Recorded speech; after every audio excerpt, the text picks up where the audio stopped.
हम लोग को मैकाले मेथड करना था, है ना। तो देखते हैं, WH मैकाले ने इस मेथड को दिया था, ठीक है। एक्चुअली इन्होंने नहीं दिया था, इन्होंने इसमें कुछ इम्प्रूवमेंट किया था और इन्हीं के नाम से ये फाइनली मैकाले मेथड कहा गया, ठीक है। तो इसमें क्या है कि हमारा रूल है कि बेंडिंग मूवमेंट जो है वो हर सेक्शन से सेक्शन जो है वेरी करता है। जैसे कि हम कह रहे हैं कि अगर कोई बीम ले रहे हैं तो उससे अगर हर सेक्शन पे अलग अलग सेक्शन पे हम बेंडिंग मूवमेंट ले रहे हैं तो उससे डिफरेंट वैल्यूज आती हैं, ठीक है। तो उन्होंने क्या किया, मैकाले ने क्या किया, जैसे कि हम क्या बोलते हैं अपने डबल इंटीग्रेशन मेथड में देख रहे थे कि सिंगल के लिए हमारी जो भी वैल्यू आ रही थी अगर उस पर कई फोर्स लोड लगा दिया जाए तो वहां पे प्रॉब्लम होती थी कैलकुलेशन में। तो मैकाले ने क्या किया कि इन्होंने पूरे के पूरे सबके लिए इन्होंने एक जो है एक इक्वेशन डेवलप किया, ठीक है। और कहा कि इसमें जो कांस्टेंट ऑफ इंटीग्रेशन है वो सारे के सारे सेक्शन के लिए, बीम के सारे सेक्शन के लिए हमारा जो है वो वैलिड होगा, ठीक है। अब उसके बाद जो है इवन जो है बेंडिंग मोमेंट जो है हमारा वो वेरी कर रहा है, फिर भी हमारा जो है कांस्टेंट ऑफ इंटीग्रेशन जो सबके लिए अपना एक ही वैलिड रहेगा। अब इसके कुछ रूल्स थे मैकाले मेथड के। मैकाले मेथड के क्या क्या रूल्स थे, जैसे कि सबसे पहला हमें ये था कि सबसे एक्सट्रीम लेफ्ट वाला जो है बीम का पॉइंट उसको हमें क्या है ओरिजिन एज ए ओरिजिन लेना था, ठीक है। फिर हम क्या कर रहे थे कि लेफ्ट से चल रहे हैं जब हम, तो क्लॉकवाइज अगर हमारा मूवमेंट हो रहा है तो हम उसको निगेटिव लेंगे, और अगर एंटी क्लॉकवाइज हो रहा है तो हम उसको पॉजिटिव लेंगे, ठीक है। और फिर जब हम स्लोप ऑफ डिफ्लेक्शन को कैलकुलेट कर रहे हैं, ठीक है, तो हम ये कोशिश करेंगे कि वैल्यू जो हमारी वो किलो न्यूटन में है और मीटर में रहे, ठीक है। अब हम आगे देखेंगे कुछ प्रॉब्लम्स पे कि मैकाले मेथड का यूज करके कैसे हम स्लोप और डिफ्लेक्शन को फाइंड कर रहे हैं, ठीक है। तो सबसे पहला एग्जांपल मैं ले रहा हूं यहाँ पे, simply supported beam with central point load, यानी कि एक सिंपली सपोर्टेड बीम है जिसके मिडिल पे हमारा एक लोड लगा हुआ है। इसलिए इस प्रॉब्लम को ले रहा हूं क्योंकि डबल इंटीग्रेशन मेथड से भी हमने यही प्रॉब्लम किया था और हमें आंसर को कंपैरिजन करने के लिए आसानी होगी। अगर क्वेश्चन एक है और अगर हम डिफ्लेक्शन किसी भी मेथड से निकाल रहे हैं तो वैल्यू जो है डिफ्लेक्शन की वो सेम आनी चाहिए, ठीक है। इसलिए हम मैकाले मेथड से भी वही सेम क्वेश्चन ले रहे हैं जिससे कि हमारा क्या होगा कि वैल्यू को मैच करा लेंगे, ठीक। अब हम कह रहे हैं कि consider simply supported beam A B of length L and carrying a point load W at centre of the beam C as shown in figure, ठीक है। कर क्या रहे हैं, ये सिंपली सपोर्टेड बीम है जिसके मिडिल पे हमारा डब्ल्यू लोड लगा हुआ है, यहाँ पे अगर देख रहे हैं पॉइंट सी पे, ठीक। और एक पॉइंट हमारा जो एक एंड है बी और एक एंड है हमारा ए, ठीक है। ए पे हमारा रिएक्शन क्या है वो आर ए है, सिंपल। और बी पे हमारा रिएक्शन क्या है, आर बी है, ठीक है। ये हमारा क्या है, आर ए, ठीक है।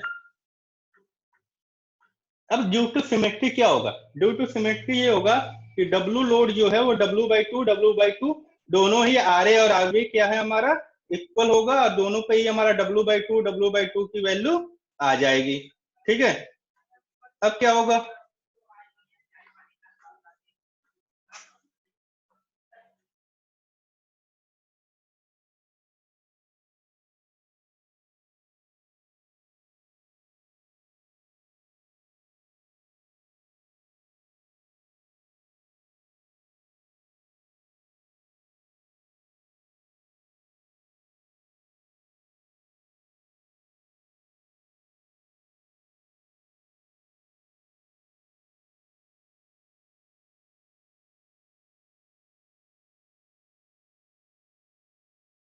ठीक है। अब हमने आर ए और आर बी की वैल्यू निकाल ली है। हम क्या कर रहे हैं कि ए को एज ए ओरिजिन ले रहे हैं, चूंकि लेफ्ट एंड है हमारा, एक्सट्रीम लेफ्ट एंड है, इसलिए ए को हम ओरिजिन ले रहे हैं, ठीक है। बेंडिंग मोमेंट निकाल रहे हैं हम कहाँ पे, एक्स डिस्टेंस पे निकाल रहे हैं, कहाँ पे, एक्स पे, ठीक है। ये एक्स एक्स सेक्शन हमने लिया है लेफ्ट एंड से एक्स डिस्टेंस पे, ठीक है। यहाँ पे हम बेंडिंग मोमेंट निकालेंगे तो हम कह रहे हैं अगर लोड हमारा डब्ल्यू बाई टू लगा हुआ है और मल्टीप्लाई करेंगे हम एक्स से तो हमारा बेंडिंग मोमेंट क्या होगा, W/2 इंटू एक्स। अब ये जो है ये क्लॉकवाइज सेक्शन को घुमा रहा है, ठीक है। अब क्लॉकवाइज घुमाएगा तो क्या होगा, W/2 इंटू एक्स है, क्लॉकवाइज को हमने क्या लिया हुआ है, माइनस साइन लिया हुआ है। ठीक, ये हमारे मैकाले मेथड के एजम्पशन कह रहा हूँ, मैकाले मेथड को हम हमारे रूल में है कि हम इसको ऐसे ही लगाएंगे। ठीक है, अब देखिए जब हमारी बेंडिंग मोमेंट हमारा निकल गया एक्स डिस्टेंस पे, तो हमें उसके आगे क्या करना है। ठीक है, सिंपल क्या करना है कि हमने जो मूवमेंट निकाला था वो सेक्शन AC के लिए निकाला था। अगर आप यहाँ पे देखेंगे, ठीक है, अगर आप यहाँ पे देख रहे हैं तो हमने जो सेक्शन लिया हुआ है एक्स एक्स वो AC के बीच में है। ठीक है, अगर हम कह रहे हैं कि यही सेक्शन हमारा सेक्शन CB के बीच में आ जाए तो क्या होगा, यहाँ से डिस्टेंस जो यहाँ तक की सेक्शन तक की वो हमारी क्या हो जाएगी, एक्स हो जाएगी। ठीक है, अब हमें क्या करना है कि बेंडिंग मोमेंट लेना है इस एक्स एक्स पे, ये जो नया वाला एक्स एक्स हमने लिया है सेक्शन CB में, यहाँ पे हमें बेंडिंग मोमेंट की वैल्यू चाहिए। जब बेंडिंग मोमेंट की वैल्यू यहाँ पे चाहिए तो हम क्या करेंगे, RA मल्टीप्लाइड बाई एक्स। ठीक है, RA मल्टीप्लाइड बाई एक्स और फिर माइनस, देखिए यहाँ पे मैं कर दे रहा हूं एक बार, क्या होगा RA, ठीक है, RA मल्टीप्लाइड बाई एक्स। ठीक है, ये क्लॉकवाइज घुमाएगा तो ये माइनस हो जाएगा। ठीक है, और ये जो W है, ये W एंटी क्लॉकवाइज घुमा रहा है, इसको कितने डिस्टेंस से, इतने डिस्टेंस से। अब ये डिस्टेंस कैसे निकलेगा, इस पॉइंट A से, इस पॉइंट A से यहां तक है हमारा x। ठीक है, और ये डिस्टेंस हमारी L/2 है, कहां से कहां तक, इस पॉइंट A से C तक की डिस्टेंस हमारी L/2 है। तो ये डिस्टेंस कितनी होगी, ये बीच वाली डिस्टेंस कितनी होगी, x माइनस L/2। ठीक है, तो ये हो जाएगा हमारा x माइनस L/2। ठीक है, x माइनस L/2। ठीक, ये हमने लिख लिया अपना, और मल्टीप्लाइड बाय क्या होगा, W, मल्टीप्लाइड बाय W। ठीक है, और ये हमारा प्लस में होगा।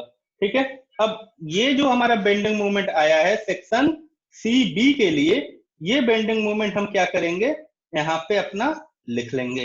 देखिए mx equal to minus W/2 into x plus W bracket में x माइनस L/2। ठीक है, इसको हमने कहा अपना इक्वेशन नंबर 1। ठीक है, जब इसको इक्वेशन नंबर 1 हमने कह लिया तो अब देखिए आगे क्या होगा। अब हम कर रहे हैं क्या कि हमें पता है, देखिए जब हमने अभी पीछे ए किसके लिए, AC के लिए निकाला था, केवल इतनी वैल्यू आई थी W/2 इंटू एक्स। ठीक है, तो ये W/2 इंटू एक्स तक ही अगर हम कंसीडर करें तो ये सेक्शन AC के लिए होगा। अगर हम पूरे के लिए कंसीडर करें तो ये होगा हमारे पूरे सेक्शन के लिए, जिसमें हम CB वाला पोर्शन भी कंसीडर कर रहे हैं। ठीक है, तो इसको एक्सप्रेस करने का तरीका ये है कि हम क्या करते हैं कि एक डॉटेड लाइन खींचते हैं। ठीक है, डॉटेड लाइन उस सेक्शन तक जितना आया है उतने तक के लिए। ठीक है, तो अगर हम कह रहे हैं कि ये डॉटेड लाइन है यानी कि ये कहां तक का है, AC तक का है। ठीक है, और अगर इसमें हम कंसीडर कर देंगे ये वाला प्लस वाला भी, तो वो उसमें CB भी ऐड हो जा रहा है। ठीक है, तो इस तरह से हमारा बेंडिंग मोमेंट जो है वो पूरे के पूरे के लिए निकल जाएगा। ठीक, यही पे मैंने ये लिख दिया है, for any point in section AC stop at the dotted line and for any point in section CB at the expression beyond the dotted line. ठीक है, बियॉन्ड द डॉटेड लाइन भी हम उसमें क्या करेंगे, ऐड करेंगे। अगर AC में केवल चाहिए हमें तो केवल AC यानी कि डॉटेड लाइन तक का ही हम कंसीडर कर रहे हैं, और अगर हमें आगे वाले पोर्शन का भी चाहिए उसमें हम क्या करेंगे, अगला भी जो भी हमारा एक्सप्रेशन आया है उसको हम वैसे ही कंसीडर करेंगे। ठीक है, तो इसको हम लिख सकते हैं क्या, mx equal to minus WX/2 plus WX minus L/2 एक ब्रैकेट में। ठीक है, और ये जो डॉटेड लाइन है वो शो कर रहा है कि अगर यहीं तक हम कंसीडर कर रहे हैं वो केवल सेक्शन AC की बात कर रहा है। ठीक है, अब हमें पता है ऑलरेडी हमने एक डिराइव किया हुआ इक्वेशन कि mx इक्वल टू होता है EI/d2y अपॉन dx स्क्वायर। ठीक है, तो EI/d2y अपॉन dx स्क्वायर हम यहाँ पे पुट करेंगे और उसके बाद अपनी नई इक्वेशन राइट हैंड साइड वाला बिल्कुल सेम वैसे ही लिख लेंगे। तो ये हमारी होगी इक्वेशन नंबर 2। ठीक है, अब इसके बाद हमें करना ये है कि इंटीग्रेशन करना। ठीक, जैसे हम करते हैं सिंपल। तो जब हम पहली बार इंटीग्रेशन कर रहे हैं तो देखिए E I into D Y by D X आ रहा है, ठीक है, मिल रहा है। और इधर जब इंटीग्रेशन करेंगे तो ये w बाई टू और ये x by two, X square by two integration आ जाएगा, ठीक है। और एक इंटीग्रेशन कांस्टेंट ले रहे हैं c1, ठीक है। और x minus L by two अगर हमारा एक टर्म है, ठीक है, तो इसका भी इंटीग्रेशन x की तरह ही होगा। क्या होगा? x minus L by two का स्क्वायर अपॉन टू। तो इसको हमने यहाँ पे लिख लिया, इसको कहा हमने क्वेश्चन नंबर थर्ड, ठीक। अब हम इसके बाद क्या कर रहे हैं, हम कह रहे हैं कि हमारा जो इंटीग्रेशन इक्वेशन थर्ड है उसको एक बार और हम इंटीग्रेट कर रहे हैं। हम कह रहे हैं कि जो हमारा पहले सेकंड वाले को जब हम इंटीग्रेशन किए तो हमें इक्वेशन थर्ड मिली, ठीक है, वो डीवाई बाई डी एक्स वाला मिला हमें, ठीक है। अब इसके बाद हम क्या कर रहे हैं कि इस इक्वेशन थर्ड को एक बार और इंटीग्रेट कर रहे हैं। जब एक बार और इंटीग्रेट करेंगे हम तो हमें क्या मिलेगा, देखिए जब हम एक बार और इंटीग्रेट कर रहे हैं तो यहाँ पे dy बाई डी एक्स का आई इंटू वाई मिल गया, ठीक है। डब्ल्यू एक्स स्क्वायर अपॉन 4 का जब हम इंटीग्रेशन करेंगे तो W x Q upon 2 into 6 यानी कि 12 मिल रहा है। c1 का इंटीग्रेशन करेंगे तो c1 इंटू एक्स, और एक यहाँ पे चूंकि दोबारा हम करें तो एक नया हमारा इंटीग्रेशन कांस्टेंट आ रहा है, वो कहला रहा है हमारा c2, ठीक। और जब इस वाले टर्म का हम इंटीग्रेशन करेंगे, देखो पावर 2 है, तो पावर 2 है तो ये क्या हो जाएगा, x minus L by two पे पावर 3 और अपान, ठीक है, w बाई 6। अब देखिए हम क्या कर रहे हैं, हम कह रहे हैं कि at x equal to 0 y equal to 0 then from equation 4, ठीक है। तो ध्यान देने वाली बात है कि ये डॉटेड लाइन तक जो है क्या है, AC की बात कर रहा है, ठीक है, उसके बाद CB की बात कर रहा है, और जो भी इंटीग्रेशन कांस्टेंट आएगा इस डॉटेड लाइन के पहले ही ऐड करना, ठीक है। तो हम कह रहे हैं at x equal to 0 y equal to 0 then from equation 4, अगर x इक्वल टू 0 है तो हम a से स्टार्ट किए थे, ठीक है, और सेक्शन कहीं यहाँ पे लिए थे, ठीक। और ये हमारी डिस्टेंस जो हो रही थी वो x हो रही थी सेक्शन A से, ठीक है ना, सेक्शन A से x का। तो अगर x इक्वल टू 0 है यानी कि पॉइंट A की ही बात कर रहा है, जो भी हमारा वहां पे पॉइंट ए से स्टार्ट किए थे हम, तो x इक्वल टू 0 हो गया यानी कि a की बात कर रहा है, यानी कि सेक्शन AC की बात कर रहा है, ठीक है ना। किसकी बात कर रहा है, सेक्शन AC की। यानी कि अगर हम केवल इतना ही कंसीडर कर रहे हैं, ठीक है, तो देखो क्या होगा, y इक्वल टू 0 यहाँ पे हो जाएगा, x इक्वल टू भी 0 हो जाएगा, और यहाँ पे भी x इक्वल टू 0 हो जाएगा। तो यहाँ से C2 इक्वल टू आ जाएगा हमें 0, ठीक है। अब हम कह रहे हैं कि at x equal to l, ठीक है, at x equal to l, यानी कि अब इस वाले छोर पे आ गया, इस वाले एंड पे आ गया, कौन से एंड पे, B पे आ गया, ठीक है। जब B पे x इक्वल टू l आ गया यानी कि अब CB वाला भी सेक्शन हम कंसीडर कर रहे हैं, यानी कि अब क्या होगा, पूरा का पूरा हमें कंसीडर करना पड़ेगा। तो at x equal to l y equal to 0, C2 की वैल्यू हमें पता है कि 0 है। इन ये तीनों वैल्यू जब हम पुट करेंगे तो क्या होगा, देखिए यहाँ पे x की वैल्यू l करेंगे तो WL अपॉन 12 माइनस साइन के साथ C1L, ठीक है। और यहाँ पे W बाई 6 है तो W बाई 6, और x की वैल्यू जब l हम पुट करेंगे और माइनस L बाई 2 करेंगे तो ये आ जाएगा L बाई 2, इसका हम क्यूब करेंगे, ठीक है। अब इसके बाद हम कर क्या रहे हैं, इसके बाद हम कर रहे हैं अपना क्या, यहाँ से हम C1L इक्वल टू हम कर रहे हैं क्या, देखो C1L यही रहने दो, WL की इक्वेशन के इधर ले आओ, इक्वल के इधर ले आओ तो प्लस हो जाएगा, और ये वाला पोर्शन जब इक्वल के इधर लाएंगे तो ये माइनस हो जाएगा। तो ये WL upon 12 minus WL upon 48 कैसे हो रहा है, ये 2 का क्यूब करोगे तो आप 2 इंटू 2 इंटू 2 यानी कि 8 आएगा, और 8 6 जा 48, ठीक है। अब यहाँ से आगे इसको फर्दर सॉल्व करेंगे, हम सॉल्व कर रहे हैं तो क्या हो रहा है, 12 और 48 का एलसीएम 48 होगा, ठीक है। और इसको सॉल्व किया तो ये 3WL बचा यहाँ पे, ठीक। और फिर 3 और 48 को सिंप्लीफिकेशन करेंगे तो ये WL अपॉन 16 आया, कितना, C1L इक्वल टू, अब यहाँ से C1 इक्वल टू क्या आ जाएगा, L के नीचे आ जाएगा, WL अपॉन 16L, ठीक है। और एक L से एक L कटेगा यानी कि फाइनल आंसर जो आएगा C1 का वो आएगा WL स्क्वायर अपॉन 16, ठीक है। अब जब इक्वेशन थर्ड में हम इसको पुट कर देंगे जहां पे dy बाई dx है, ठीक है, C1 की वैल्यू और C2 की वैल्यू, तो हमारी जो इक्वेशन मिलेगी वो मिलेगी क्या, इक्वेशन नंबर 5, जिसको हम कह रहे हैं स्लोप इक्वेशन। ठीक है, इसको हम क्या कह रहे हैं? Slope equation. ठीक, अब हम कह रहे हैं कि we know that maximum slope occurs at A and B, है ना। मैक्सिमम स्लोप कहाँ पे होगा? ए एंड बी पे होगा। ठीक है, तो हम कह रहे हैं अगर हमें स्लोप निकालना है कहाँ पे? ए पे। अगर हमें स्लोप ए पे निकालना तो क्या होगा? स्लोप जब ए पे निकालेंगे तो x इक्वल टू 0। ठीक है, x इक्वल टू 0 पे हमें निकालना होगा। तो इस जो इक्वेशन स्लोप इक्वेशन है, इस इक्वेशन नंबर 5 में हम x इक्वल टू 0 पुट करेंगे। ठीक है, तो जब x इक्वल टू 0 हम पुट करेंगे तो देखो क्या होगा, ई आई ऐसे ही रहेगा और dy बाई डी एक्स का हम कर रहे हैं आई ए, स्लोप एट ए। ठीक है, क्योंकि अब ये स्लोप जो है x इक्वल टू 0 देने पे ये इक्वेशन जो है वो पॉइंट ए पे स्लोप दे रहा है, इंड ए पे स्लोप दे रहा है। ठीक है, तो डब्ल्यू एक्स वाला ये 0 हो जाएगा, ये हमारा कांस्टेंट है तो ये हमारा बचा रहेगा। ठीक है, ये हमारा कांस्टेंट है तो ये हमारा बचा रहेगा, और इस वाले पोर्शन से हमें कोई मतलब नहीं है, ये डॉटेड लाइन के बाद वाले पोर्शन से हमें कोई मतलब नहीं है, क्योंकि हमारा जो x इक्वल टू 0 है वो सेक्शन ए बी में, सॉरी ए सी में। ठीक है, तो हमारा क्या बच रहा है यहाँ पे? डब्ल्यू एल स्क्वायर अपॉन 16 जो है वो बच रहा है केवल। ठीक है, तो E I A equal to W L square upon 16 हो रहा है, और इसी तरह आई ए इक्वल टू क्या हो जा रहा है? W L square upon 16। ठीक है, अब हम इसके बाद कह रहे हैं कि I B equal to W L square upon 16 due to symmetry. I A हमने निकाल लिया था, तो आई बी भी सेम होगा, किसकी वजह से? ड्यू टू सिमेट्री की वजह से। ठीक है, ड्यू टू सिमेट्री आई, उसकी भी वैल्यू जो है हमारी सेम रहेगी। अगर कोई करना चाहता, निकालना चाहता होगा तो पूरी इक्वेशन में x equal to L put करके निकालेगा, सेम आएगा। ठीक, अब हम कह रहे हैं कि जो C1 की वैल्यू हमने निकाली थी उसको इक्वेशन नंबर 4 में पुट करो और C2 की वैल्यू 0 पुट करो। इक्वेशन नंबर 4 यानी कि ई आई वाई वाले। ठीक है, जब इक्वेशन नंबर 4 में हम वैल्यू पुट करेंगे तो क्या हो? देखिए,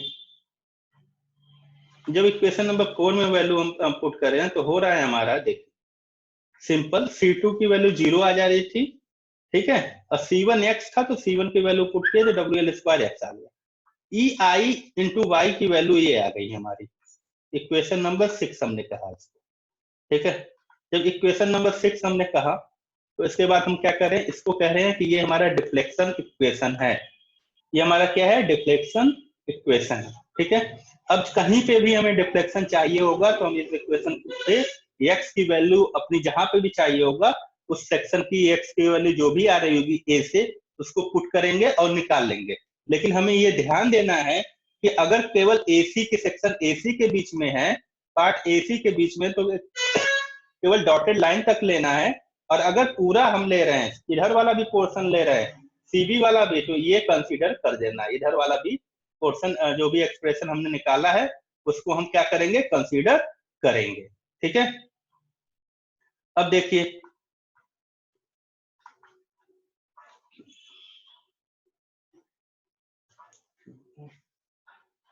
अब क्या करना है हमें? अब करना ये है कि we know that maximum deflection occur at middle point. ठीक है, पूरे बीम के मिडिल पे होगा, यानी कि अगर पूरा एल है तो x equal to L by 2 होना चाहिए। ठीक है, अगर इक्वेशन 6 में x equal to L by put करें, हम एल बाई 2 पुट करें तो क्या होगा? इसमें इक्वेशन एल बाई 2 पुट करें तो हमें मैक्सिमम डिफ्लेक्शन की वैल्यू मिलेगी। ठीक है, लेकिन ये ध्यान रखना है कि केवल AC, जो C है वो AC में ही आ जा रहा है, दूसरे पोर्शन में नहीं आएगा वो। ठीक है, तो केवल हम डॉटेड लाइन तक ही लेंगे। ठीक है, हम केवल यहीं तक लेंगे क्योंकि वो पहले, अच्छा मान लो अगर हम पूरा ले लिए तो क्या होगा? कुछ नहीं होगा, ये जो x है ना, ये जो x है वहां पे एल बाई 2 होगा, और ये एल बाई टू कैंसिल होकर ये आगे वाला टर्म ऑटोमेटिक 0 हो जाएगा। ठीक है, लेकिन हमें ये ध्यान रखना कि हमें केवल डॉटेड लाइन तक ही लेना है। ठीक, तो C लाइज इन AC, तो हमने डॉटेड लाइन तक ही लिया है, तो E I into Y C इसलिए हम कह रहे हैं कि डिफ्लेक्शन एट C है क्योंकि C पॉइंट पे ले रहे हैं डिफ्लेक्शन। ठीक है, यहाँ पे एक्स क्यूब था तो एक्स की जगह l/2 पुट किए तो l/2 क्यूब हो गया, और WL स्क्वायर अपॉन 16x था तो x की जगह l/2। फर्दर हमने कैलकुलेशन किया तो ये हमारा आ गया WL³ अपॉन 48। ठीक है, यानी कि डिफ्लेक्शन आ गया YC, deflection at C WL³ upon 48 EI, जो कि सिंपली सपोर्टेड बीम के लिए मिडिल पॉइंट पे मैक्सिमम डिफ्लेक्शन की वैल्यू होती। ठीक है, चाहे आप किसी भी मेथड से निकालिए। पीछे अगर याद होगा तो डबल इंटीग्रेशन मेथड से भी हमने वैल्यू जो है वो इतनी ही निकाली थी। ठीक है,